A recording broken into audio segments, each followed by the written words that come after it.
Bonjour, c'est Stéphanie. Bienvenue sur le podcast Tu joues ou quoi, dédié à l'univers du jeu de société. Suivez-moi, je vous emmène dans les coulisses, à la rencontre des acteurs de ce monde très créatif. 9e et dernière interview réalisée lors du Festival international des jeux de Cannes en février 2023.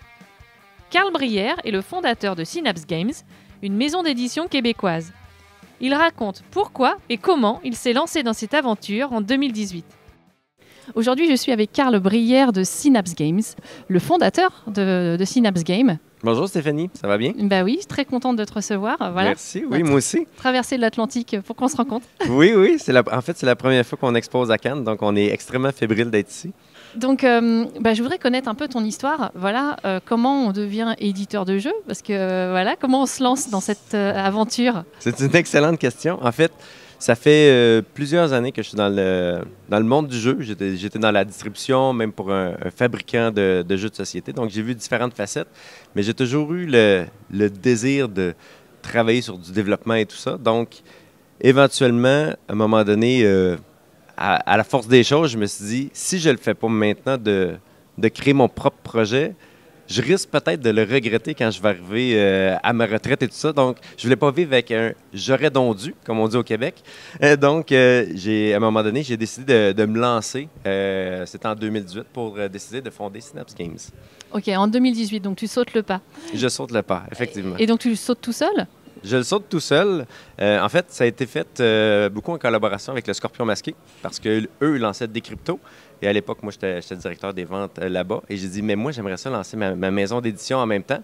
Donc, on a travaillé une espèce de partenariat pour que je sois capable de faire, de lancer Synapse et en même temps de supporter Scorpion Masqué là-dedans. Et donc, ça a été une très, très belle histoire. Et ça a permis à Synapse là, de vraiment pouvoir se lancer parce qu'au début, on n'a pas beaucoup de salaire ou pas du tout, en fait. On fait ça pour la passion. Oui, c'est ça. C'est d'abord la passion qui te guide. Exact, oui. Alors, quand on se lance justement en 2018, donc déjà, c'est courageux. Bravo. Merci. Quand on se lance, on commence par quoi, en fait? En fait, c'est tout légal et tout ça. Et évidemment, ça prend un jeu. Donc, à ce moment-là, moi, je me suis dit, je vais faire les dents sur un propre jeu. Donc, je me suis mis à créer un jeu. Je testais beaucoup. Il s'appelait Incubation. C'est un jeu familial. Je testais beaucoup avec de la famille, mes enfants qui étaient la cible à l'époque. Donc, beaucoup de tests et beaucoup d'apprentissage. Donc, ça a été beaucoup plus long sortir ce jeu-là que n'importe quel autre parce que j'ai appris sur le tas. Donc, tu es auteur, en fait, aussi? Aussi, mais je me considère plus comme éditeur qu'auteur. D'accord. C'est ton seul jeu, du coup? J'ai eu Match 5 aussi qui est sorti directement au début de la pandémie. Donc, on avait fait un print and play, un share and play pour que les gens puissent jouer. Donc, c'est un jeu d'association d'idées. Exemple, fruits et rouges. Il faut que les gens passent un truc et ça peut donner une pomme, une tomate et après ça, on peut discuter. Donc, j'ai 2 jeux en tant qu'auteur. OK. Alors, depuis 2018, comment ça s'est organisé, tout ça? Qu'est-ce que ça implique d'éditer un jeu? Effectivement, c'est le travail après collaboratif, trouver des protos, aller tester des choses, oui. on te les amène, tu vas les chercher. Enfin, comment ça se passe? Au début, comme on n'était pas connus, on allait beaucoup rechercher au Québec. C'est des endroits où on peut jouer à des jeux, où des fois, il y a des espèces de speed dating entre éditeurs et auteurs. Il y a des concours de protos qui sont organisés. Donc, c'est des places qu'on peut aller pour vraiment voir quel genre de jeu qui nous intéresse. Donc, il y a une communauté d'auteurs et d'éditeurs aussi au Québec là, qui crée des opportunités pour pouvoir aller de l'avant avec un projet. Est-ce qu'il y a des festivals, comme on connaît nous en France, parce qu'on en a vraiment de plus en plus et qui sont des gros? Vous en avez énormément. En fait, vous êtes extrêmement choyés. On en a aussi au Québec. Avec la pandémie, ça ralentit évidemment, mais on en a dans le coin de Québec, dans le coin de Montréal. Il y a beaucoup de plus petits festivals, mais c'est supporté par des joueurs extrêmement passionnés aussi. Donc, souvent, ça va être 300, 400, 500 personnes qui sont là, mais il y en a un petit peu partout au Québec qui sont organisées comme ça. Et au Canada, plus largement aussi, ça a tendance à prendre bien? Oui, ça prend bien. En fait, au Canada, c'est vraiment des très, très bons consommateurs de jeux. Il y a beaucoup d'auteurs de jeux aussi. Il y a des communautés d'auteurs qui se créent pour vraiment faire des échanges de donner des retours, qu'est-ce que tu en penses des sessions de playtesting.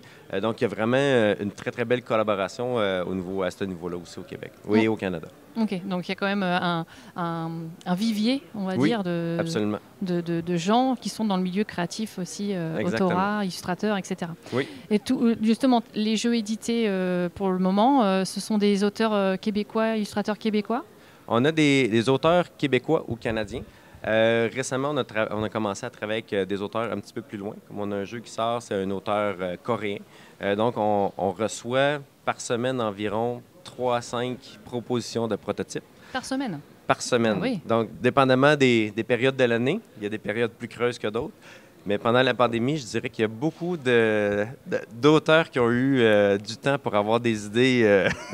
Donc, on a été extrêmement sollicités d'un petit peu partout, d'Angleterre, de France, d'Israël. En fait, on a un jeu de coquerelle que, justement, l'auteur vient d'Israël. Mais c'est vrai qu'il y a eu un sacré boom. Après, tout le monde a eu du temps pour se poser et faire ce qu'on avait envie de faire. Exactement. Ouais.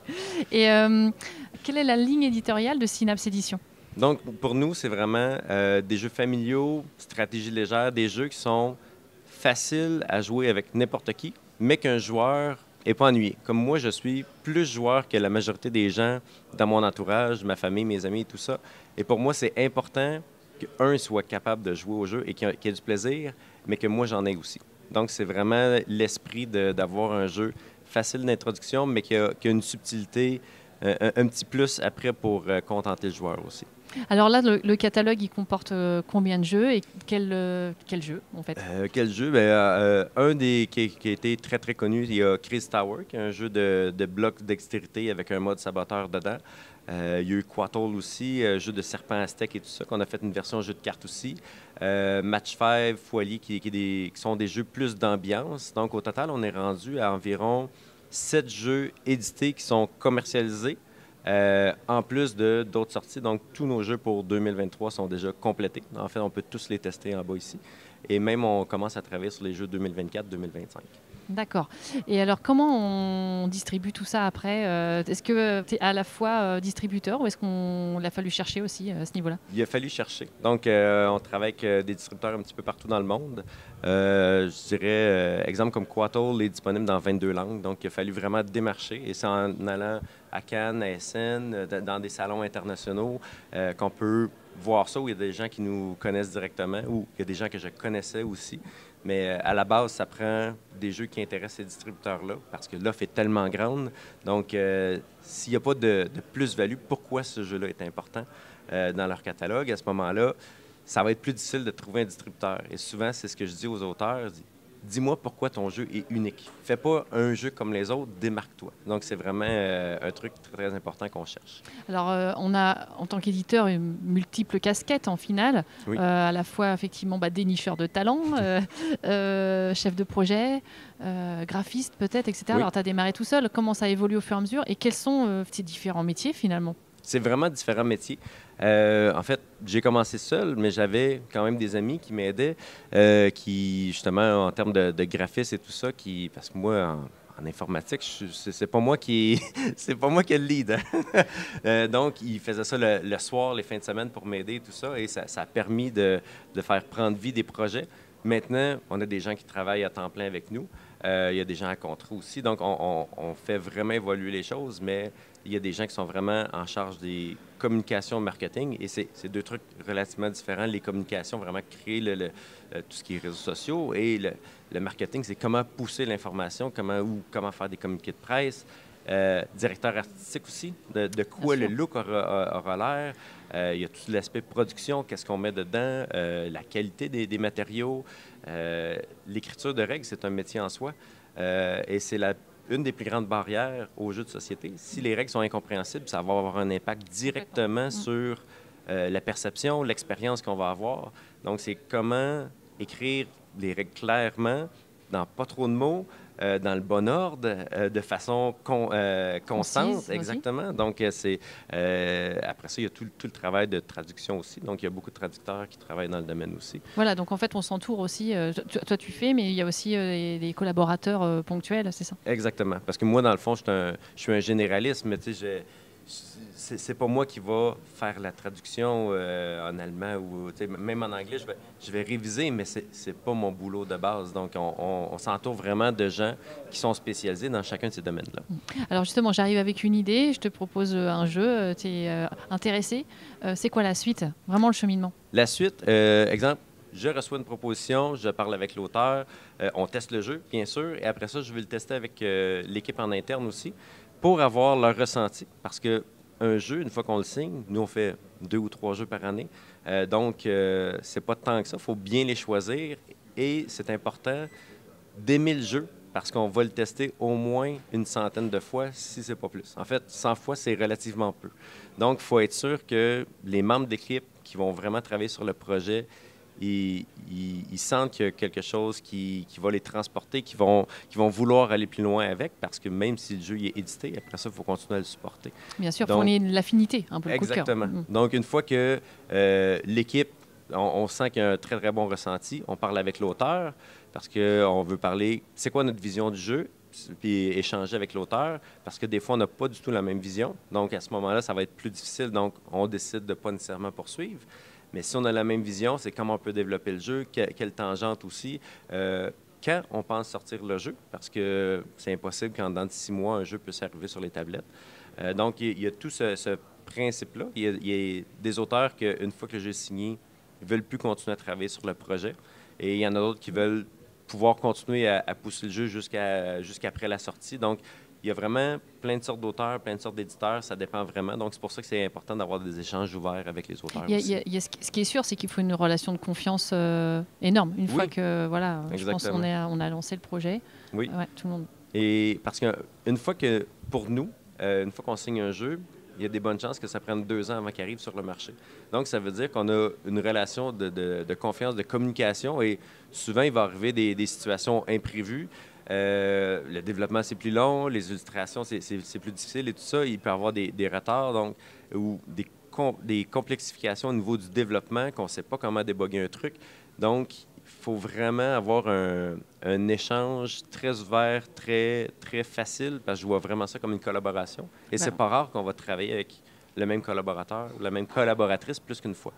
Et alors, c'est le boulot de l'éditeur aussi de trouver l'illustrateur, ou l'auteur peut aussi venir avec quelqu'un avec qui il a envie de travailler? Comment ça se déroule, ça? En général, c'est l'éditeur qui choisit l'illustrateur. Pour nous, à date, on l'a toujours choisi. Ça m'est arrivé pour un jeu, justement, Quattro. Les auteurs auraient aimé que ça soit Monsieur Coddington, qui sont également au Québec. Mais parfois, ça peut arriver qu'ils sont extrêmement débordés. Donc, question de timing et tout ça, parce qu'ils sont très talentueux, mais les calendriers ne fonctionnent pas. Donc, on essaie de trouver d'autres personnes qui vont bien rendre le style d'illustration qu'on a en tête, qui va bien avec la mécanique du jeu, avec le thème et tout ça, parce qu'il y a vraiment plein de styles artistiques très différents. Donc, on essaye, nous, d'aller chercher des illustrateurs qui cadrent avec la vision qu'on a du jeu. Et donc la conception graphique, ensuite, effectivement, le choix du plateau, enfin tout ce qui est direction artistique, ça vous le faites en interne? Il y a quelqu'un chez vous qui est dédié à ça? Exactement. Donc tout ce qui est l'aspect visuel, c'est notre directrice artistique qui va s'occuper de ça. D'accord. Et tout ce qui est choix des matériaux, format des cartes, peu importe ça c'est plus moi qui fais ça, donc je suis en charge de la production aussi. Donc ça, c'est vraiment qu'est-ce qu'on peut intégrer dedans, un truc unique ou améliorer l'ergonomie des fois. Donc ça, c'est vraiment... je fais ça vraiment en collaboration avec la directrice artistique, parce que des fois, il va y avoir des illustrations, des icônes, des choses comme ça qui vont vraiment avoir un impact sur la lisibilité du jeu ou la préhension du jeu en soi. Oui, qu'est-ce qu'on met comme élément sur telle carte ou sur tel jeton pour qu'on comprenne tout de suite la mécanique? Exactement. Ouais. Et donc ça y est, on a avancé sur le jeu, les mécaniques sont bien rodées, la ligne graphique est trouvée, etc. Les étapes suivantes, c'est quoi? On refait tester? On refait tester. C'est hyper important. En fait, à toutes les étapes, il faut toujours tester, parce qu'il y a toujours, si on change un truc, ça peut occasionner un autre changement qui n'est pas nécessairement favorable. Donc, juste l'emplacement des icônes, la grosseur, les couleurs, on parle de plus en plus de daltonisme. Même au niveau de la représentation des genres, ça s'en vient de plus en plus... dans l'air du temps, il faut faire attention. Donc, pour ça, nous, On essaie d'avoir autant des gens de différentes cultures, de différents sexes, de les mettre de l'avant pour vraiment avoir des jeux qui englobent tout le monde. Donc, il faut avoir cette sensibilité-là pour être certain que on choque personne, parce que le but, au final, c'est de faire plaisir. On veut directement que les joueurs, quand ils s'installent, c'est d'avoir du plaisir, c'est pas d'être choqué par quelque chose. Donc, nous, c'est vraiment une attention de détail qu'on porte. C'est beau d'avoir un métier pour faire plaisir aux gens. Oui, on est chanceux. OK, test refait. Oui. On est prêt. On lance la com, donc en fait, c'est ça. Non, avant, pas tout de suite. Pas tout de suite. Pas tout de suite. Donc, en fait, nous, ce qu'on va faire, c'est qu'on va recevoir tous les échantillons de l'usine pour vraiment manipuler de quoi aura de l'air la vraie version. Et avec ça, c'est là qu'on va commencer la com avec certains influenceurs, créateurs de contenu, mais les distributeurs aussi, pour trouver nos distributeurs un petit peu partout à l'international qui sera intéressé par ça. C'est vrai que j'ai oublié l'étape de fabrication. Oui. Quand même, importante. Parce que ça, c'est aussi des choses à négocier. Ça, c'est long. Oui. Voilà, donc on peut parler de cette étape. Oui, donc ça, la phase de production, c'est beaucoup avec les usines et tout ça. Justement, ici à Cannes, j'ai dû en rencontrer 3 ou 4 pour différents projets. Ça aussi, les usines sont spécialisées, chacun dans leur domaine.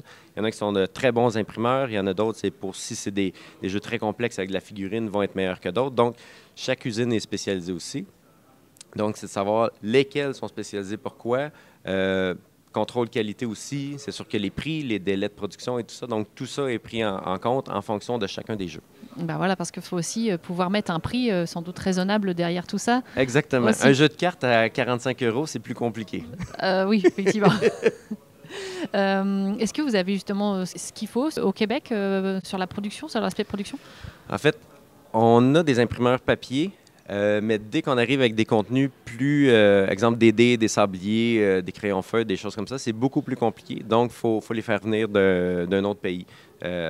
Et comme nous, on a des distributeurs un petit peu partout dans le monde. Si on fabrique au Québec, ça va être beaucoup plus compliqué parce qu'après ça, il faut transporter pour toute la planète à partir du Québec. Donc, en termes de transport et d'écologie, c'est vraiment pas l'idéal.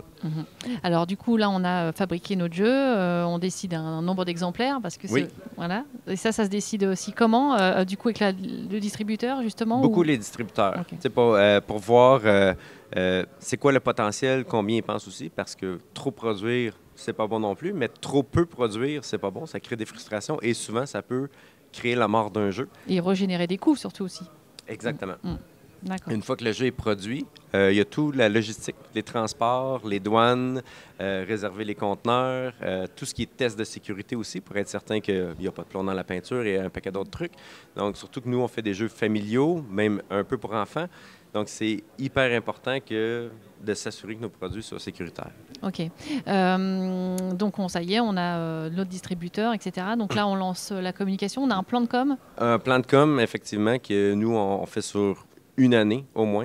Donc, pour avant la sortie, pendant la sortie, après la sortie, qu'est-ce qu'on fait en événement, qu'est-ce qu'on fait sur les réseaux sociaux, sur quelle plateforme de réseaux sociaux, quel influenceur ou créateur de contenu on veut utiliser, qu'est-ce qu'on fait pour les boutiques aussi. Donc, c'est vraiment multipalier parce que un consommateur ou un joueur, oui, il peut aller voir certaines plateformes ou Philibert ou d'autres, mais en bout de ligne, si on communique uniquement sur une seule plateforme, on va manquer énormément de gens. Donc, c'est pour ça qu'on est sur du Instagram, du Facebook, du YouTube, mais pas que, parce que nous, on n'est pas influenceurs en bout de ligne. Des gens qui regardent une vidéo du passe-temps vont avoir beaucoup, beaucoup plus de vues ou un monde de jeu.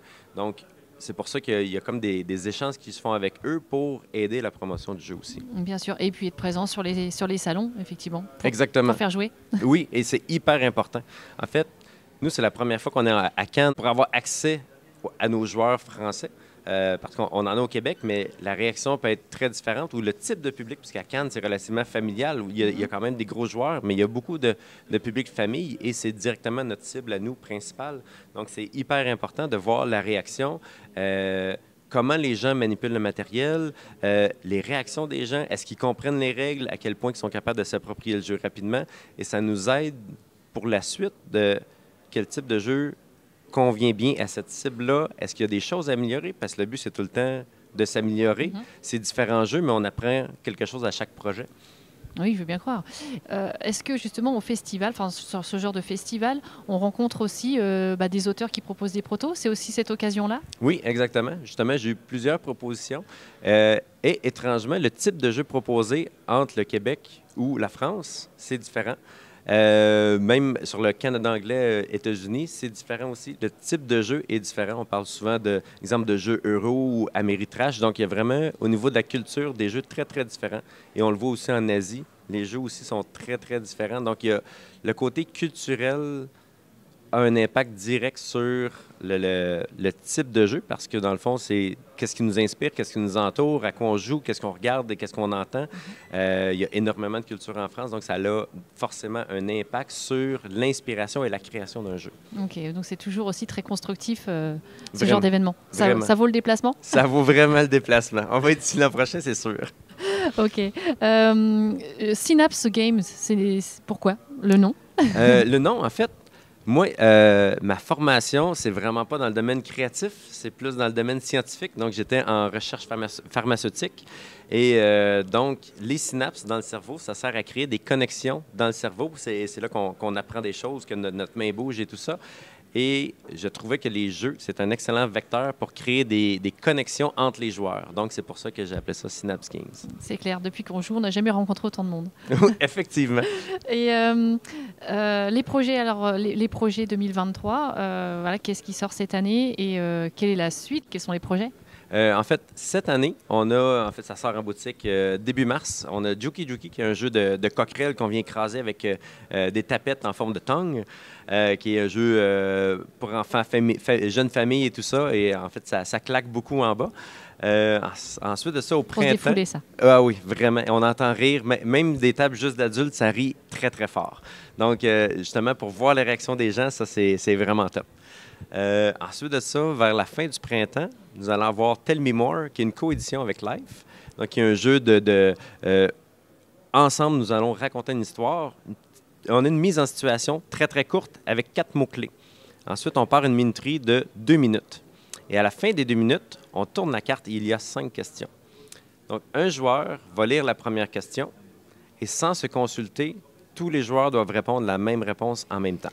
OK, il faut être connecté encore une fois. Il faut être connecté et c'est très particulier. Donc, les outils donnés aident vraiment à nous mettre sur une piste sans nous donner une réponse. Et la réaction des gens, c'est « mais comment ça fonctionne? » Au lieu de jouer, ils se questionnent sur comment ça fonctionne et ça fonctionne. Ah, okay, de voir la réaction des gens, de leur surprise à quel point ils ont été capables de trouver des réponses à certaines questions qu'ils ne connaissaient pas, c'est magique.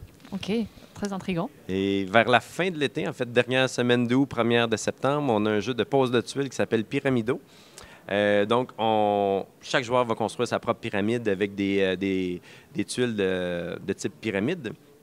On va la placer devant soi. Ensuite, on place un jeton et on remplit le marché pour le prochain joueur. Nous allons construire notre pyramide sur 4 différents niveaux et les effets vont se cumuler parce que sur le premier étage, sur chacune des tuiles, il y a des icônes, mais quand on a placé notre jeton, ça va activer la zone pour le pointage. Donc, tous les icônes qui sont reliées à ce jeton-là vont nous donner un point.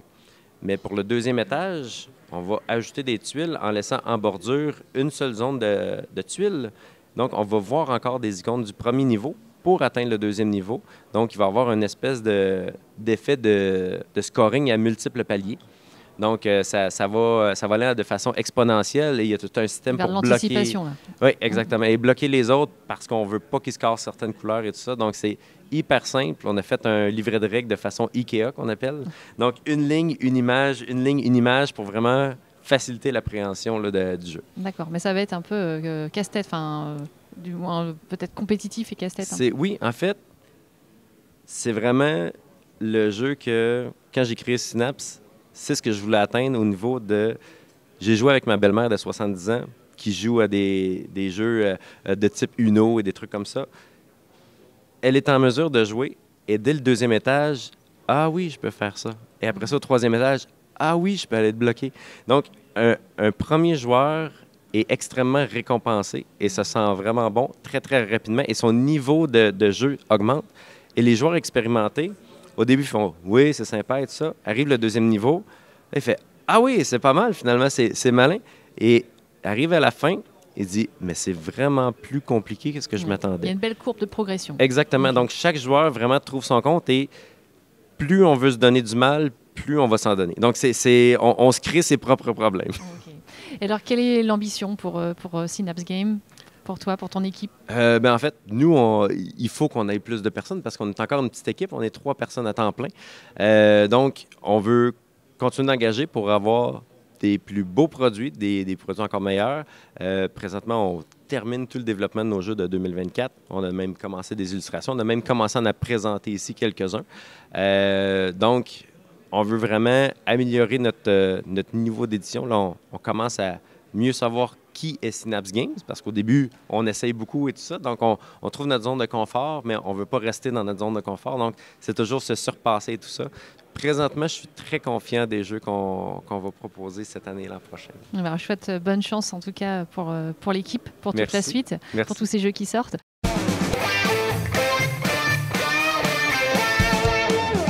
Je te propose qu'on termine par un petit jeu qu'on appelle le portrait chinois. D'accord. Je ne sais pas si vous connaissez au Québec, mais si tu connais... J'en ai entendu parler. Bon. Donc, ce n'est pas la question piège, hein, t'inquiète pas, c'est dans le domaine du jeu. Alors, si tu étais un mode de jeu, tu serais plutôt solo, plutôt compétitif, plutôt coopératif ou semi-coop, peut-être? J'hésite entre compétitif et semi-coop. J'aime bien le chaos. En général, dans les jeux. Donc, oui, je dirais peut-être semi-coop, parce que souvent, il y a des rebondissements, on ne peut pas te donner toute l'information, il y a un petit peu de bluff et tout ça, donc je dirais semi-coop. OK, ça marche. Si tu étais une mécanique de jeu, est-ce qu'il y a une que tu affectionnes particulièrement et qui pourrait te représenter? J'aime beaucoup les jeux de statistiques, bluff, un peu à la Perudo. Ça, j'aime beaucoup parce que, justement, ça va chercher le côté mathématique, estimation et tout ça, j'adore. Alors, si tu étais une thématique de jeu, un univers? Fantastique, définitivement. Sûr? Ah okay. oui. Par exemple, tu joues à quoi en tant que joueur? Moi, j'ai grandi avec du Donjons et Dragons et tout ça, donc c'est un univers que j'adore. Jeu de rôle à la base? Jeu de rôle, ouais. Mais tout ce qui est magie, dragon, les nains, tout ça, un jeu comme Descent, j'adore. J'aime cet univers-là, c'est extrêmement riche, il n'y a pas de limite. En fait, c'est ça qui est bien d'un univers imaginaire, c'est que la seule limite, c'est notre imagination. Et si tu étais un auteur de jeu? Bruno Catala, je dois dire qu'il est extrêmement intelligent. Et il y a du génie dans sa création. Alors pour finir, est-ce qu'il y a quelqu'un que tu aimerais voir interviewer à mon micro sur un prochain podcast? Théo Rivière. Okay. J'adore Théo Rivière et lui aussi, c'est un très bon auteur. Et on l'écoute, on le regarde, on a le goût d'être son ami, on a le goût de jouer à ses jeux. Il est hyper sympathique. Donc oui, Théo Rivière, définitivement, j'aimerais bien. Bah écoute, on est en contact, ça devrait peut-être se faire Génial. À Paris, peut-être, au prochain festival. En tout cas, ce fut un vrai plaisir de te rencontrer. Voilà, j'espère qu'on se recroisera. Ben oui, absolument. Merci beaucoup. Et puis, donc, je te propose qu'on termine par la petite phrase de fin de podcast. Alors, à Synapse, il y a tous les jeux de Synapse. Tu joues ou quoi? Merci d'avoir écouté ce podcast jusqu'au bout. Si vous avez aimé cet épisode, n'hésitez pas à le partager, à en parler autour de vous. Vous pouvez aussi laisser un avis sur Apple Podcast ou Spotify. Je vous invite à suivre la chaîne YouTube Tu joues ou quoi? Vous y trouverez une multitude de vidéos règles, avis et top.